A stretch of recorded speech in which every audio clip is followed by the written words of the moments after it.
Hey everyone, I'm going to go ahead and demonstrate a Class 1 composite now.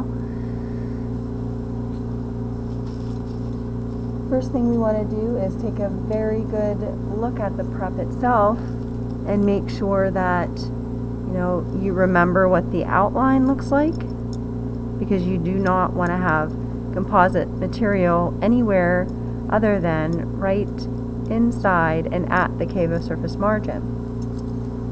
Once you take a good look at that, get your instrument and make sure that it fits in all of the areas within that prep. If it doesn't, then you make sure that you have an instrument that does fit in all those little areas prepared and ready to use. Alright, so since I have everything that I need, I'm going to go ahead and etch the area.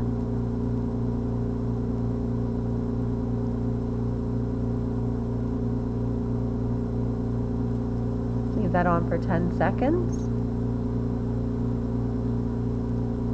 And then etch the rest of the dentin now. Make sure it's on the walls and everything. And use your mirror so that you can see that it went on all of the walls. Once it's on for an additional 10 seconds, you're going to go ahead and rinse it off.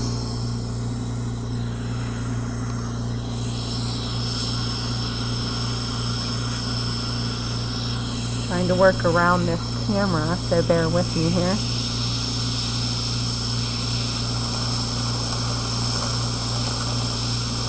Rinse it for 15 seconds.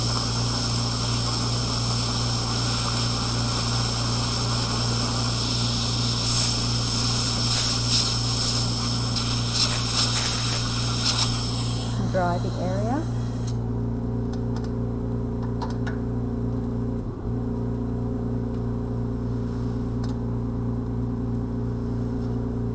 You want to apply your bonding agent, or if you're using a system that uses primer, you're going to put your primer on first and lightly dry it and then put your bonding agent in there. So make sure you get it all over the floor and all over the walls, the cavo surface margins. If your micro brush is not small enough, you need to make sure you have one that can get into all of these areas. Sometimes people tend to use a micro brush that's a little bit too big, and then you're not going to get it where you need to get it. So you need to air dry, so make sure that you blow air on your bib first and lightly air dry that, and then cure it.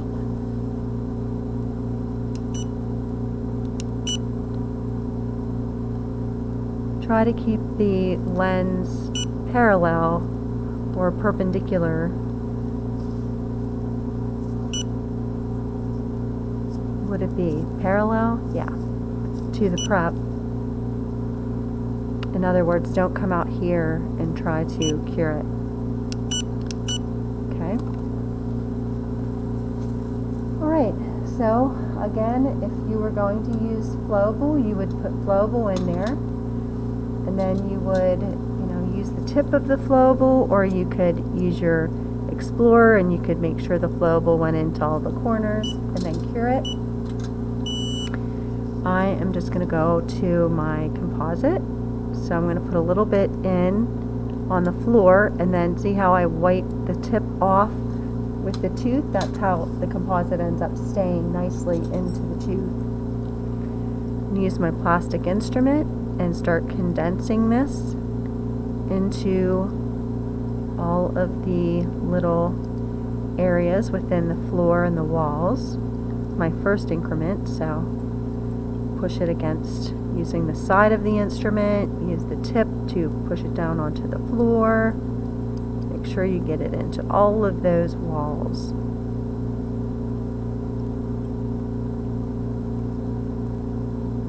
Don't leave any voids. You're going to cure it.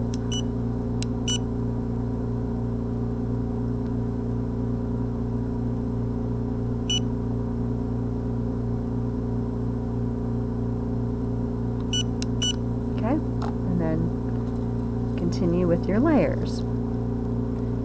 So let's say I'm just going to put 2 layers in here, okay?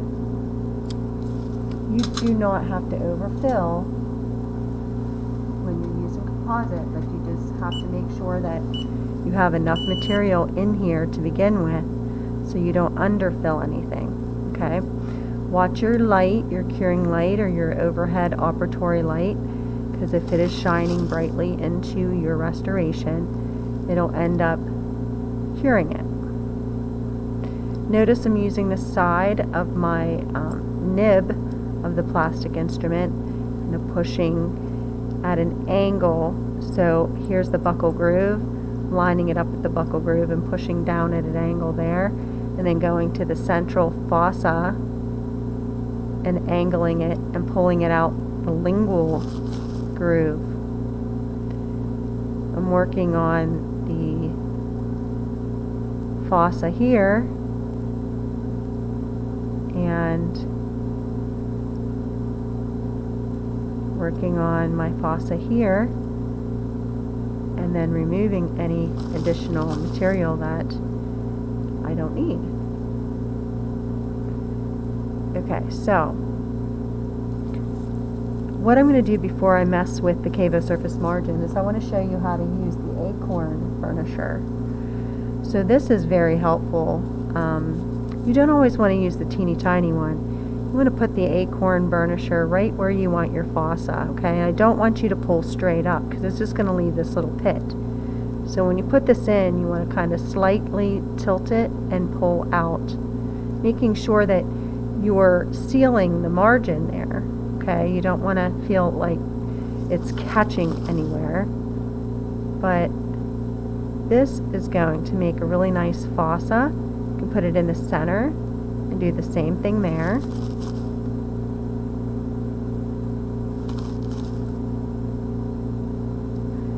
By tilting it and dragging it out, that helps to eliminate that little pinpoint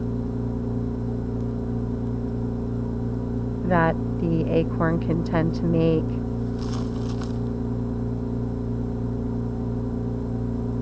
You want to make sure that you have a wall coming from the mesial wall, like sloping down to the fossa. A lot of times people end up putting the point too close to that wall and then there's no material down there.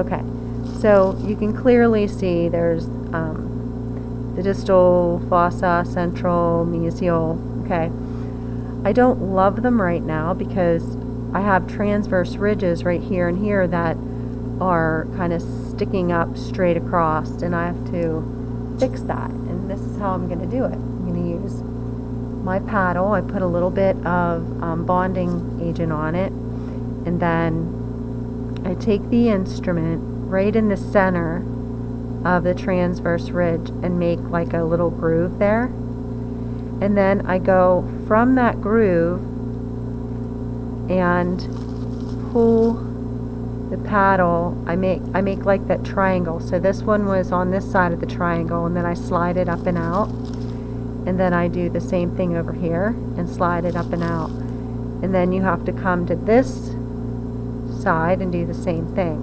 So what I'm doing is I'm leaving the transverse ridge there,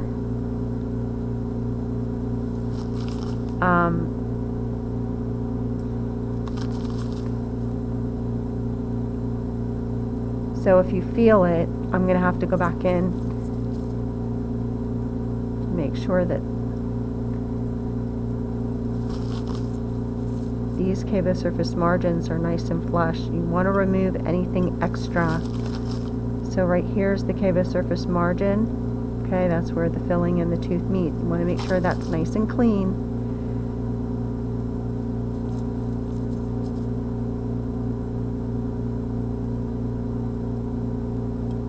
Clean that all up, and then you do the same thing to the other side. And you can see it's composite, so it's going to keep flowing. Depends on the viscosity of it. So you may have to go back where you were and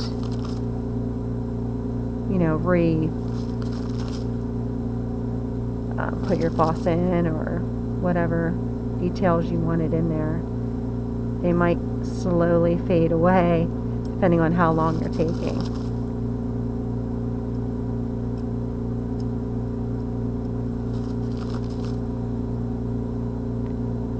So make sure that you clean your margins up, that you don't have any extra composite there. So you see why you have to make sure that you're not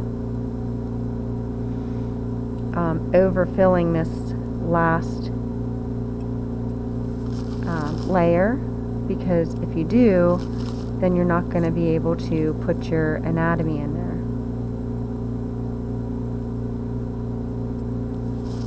So make sure that you have your central, make sure that you have your central groove right in the center here. Make sure that you have your transverse ridge, your buccal groove, your lingual groove. You can even use your explorer to put your triangular ridge anatomy in there before you cure it. Kind of use the side a little bit. So many different ways of doing fillings, you guys, so you're gonna pick up whatever ways are easiest for you, whatever ways work best. Okay, so I'm gonna go ahead and cure that.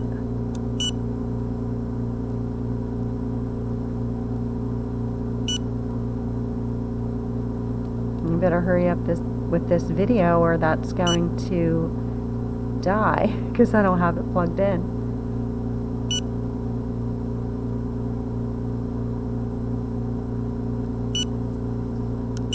Okay.